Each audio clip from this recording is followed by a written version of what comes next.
আজকে রান্না করব মুরগির মাংস এবং ভেন্ডি ভাজি। আপনাদের সাথে শেয়ার করার জন্য চলে আসলাম আমি MD-08, আমার পেজের নাম। সবাইকে আসসালামু আলাইকুম, সবাই কেমন আছেন? চলে আসলাম আজকে নতুন আরেকটি ব্লগ। এই ব্লগটি হলো আজকে রান্নার ব্লগ।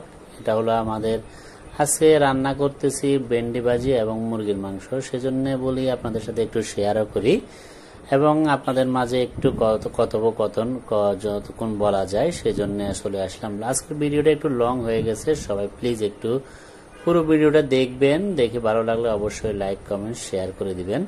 এবং যারা আমার ইউটিউব চ্যানেল থেকে দেখছেন MD-উদ্দিন, অবশ্যই সবাই আমার চ্যানেলটি সাবস্ক্রাইব করে দিয়ে আমার পাশে থাকবেন এবং পাশে থাকা বেল বাটনটি ওপেন করে দিবেন।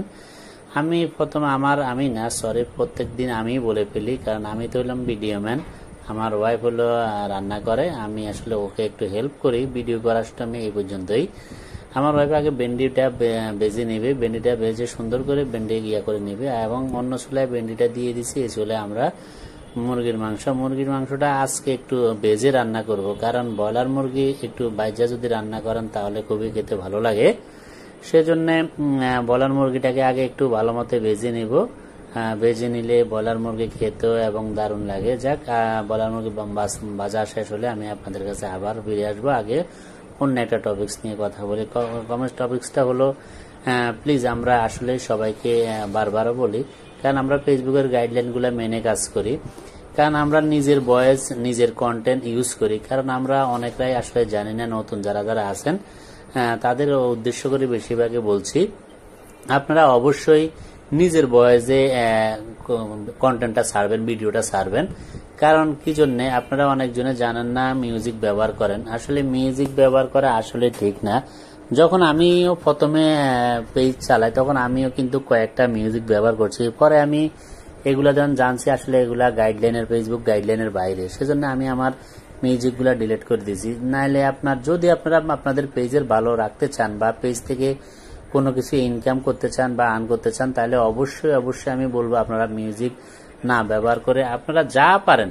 কারণ আসলে আমি ফার্স্টে আমার কথা বলতে লজ্জা লাগতো, কারণ আমি ভিডিওতে লাইভে কথাই বলতে পারতাম না, কারণ আমার কাছে আনেজি লাগে। আসলে কি বলবো, কিভাবে বলবো, যাই পারি এখন তা আলহামদুলিল্লাহ আপনাদের মাঝে যাই কিছু বলতে পারি। আমার আল্লাহর কাছে হাজারো শুকরিয়া, আপনাদের দোয়ায় ভালোবাসে তো এখন আলহামদুলিল্লাহ আমি ভালোই বলতে পারি।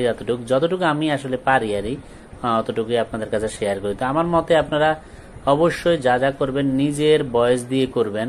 আপনার অন্যের কোনো কিছু অন্যের ভিডিও ইউজ করবেন না। আবার অনেকজন আছে অন্যের ভিডিও ডাউনলোড করি, কাটসিট করি, ওটা ভিডিওতে বাড়ি আর নিজের পেজে দিয়ে দেয়। এটা কখনোই করবেন না। কারণ আপনি অন্যের ভিডিও আনলেন কিন্তু আপনি ফেসবুকে ছাড়লেন, আপনি নিজে আবার এটা কাটসিট করলেন, আপনি মনে করছেন ফেসবুক এটা বুঝতে পারবে না, কিন্তু 100% ফেসবুক আপনাকে এটা বুঝতে পারবে এবং ধরে ফেলবে। সেজন্য বলছি ভাই, আসলে আপনারা যত কষ্টই হোক যেমনই ভয়েস পারেন যেমনই পারেন দিবেন, কিন্তু সম্পূর্ণ নিজের ভিডিও এবং নিজের ভয়েস নিজের কন্টেন্ট দিয়ে ভিডিওটা করবেন। দেখেন আমার মুরগির মাংসটা আসলে ভাজাও শেষ আর রান্নাও প্রায় অলরেডি কাছাকাছি শেষ, কারণ আমি কথা বলতে বলতে রান্নাটা শেষ। দেখেন কালারটা খুবই সুন্দর আসছে। আজকের মুরগিটা জাল করবো, অনেক জাল হবে। যাক, রান্না শেষ, আমি আপনাদের সাথে বিদায় নিলাম। সবাই ভালো থাকবেন।